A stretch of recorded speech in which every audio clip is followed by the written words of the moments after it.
பிரார்த்தனையை வச்சா கடவுள் ஏத்துக்க போறாங்களா? அப்ப தமிழ்நாட்டை பொறுத்தவரை அறநிலைத்துறையினுடைய கையில இன்ஃப்ளூயன்ஸ் இருந்தா மூடப்பட்ட கோவிலும் திறந்து 9:30 மணி 10 மணிக்கு சாமியை பார்க்கலாம்.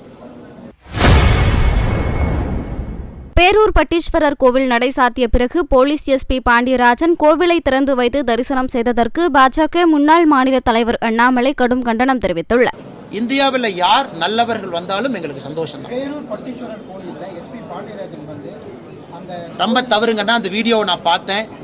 கோவில் மூடப்பட்ட பிறகு, கருவறை மூடப்பட்ட பிறகு, சாமிக்கெல்லாம் என்னென்ன கடைசி நேரத்தில் நாம செய்வோம் அதெல்லாம் செய்து முடிக்கப்பட்ட பிறகு கோவிலை வற்புறுத்தி துறக்க வச்சு அங்க வெளியே நிற்கக்கூடிய அந்த பேரூர் பட்டீஸ்வரர் கோயிலுக்கு வெளியே இருக்கக்கூடிய ஊர் மக்கள் கடைக்காரங்க கடையை பூட்டிட்டு இருக்கிறாங்க, அவங்களும் அதை வீடியோ எடுத்து அனுப்புறாங்க.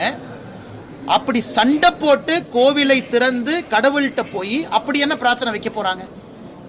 அந்த பிரார்த்தனையை வச்சா கடவுள் ஏத்துக்க போறாங்களா? அப்ப தமிழ்நாட்டை பொறுத்தவரை அறநிலைத்துறையினுடைய கையில இன்ஃப்ளூயன்ஸ் இருந்தா மூடப்பட்ட கோவிலும் திறந்து 9:30 மணி 10 மணிக்கு சாமியை பார்க்கலாம்.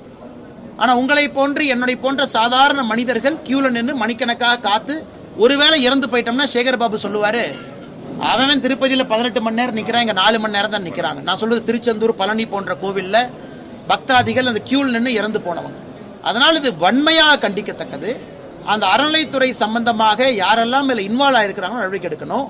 யாரு சாமியை தரிசனம் செய்த அந்த நபர் யார் வற்புறுத்தி திறக்க வச்சாங்களோ அவரின் மீது நடவடிக்கை எடுக்கணும். அப்படி எடுக்கவில்லை என்றால் ஒரு சாதாரண மனிதருக்கு கோவிலின் மீது எப்படி மதிப்பு மரியாதை வருங்கன்னா?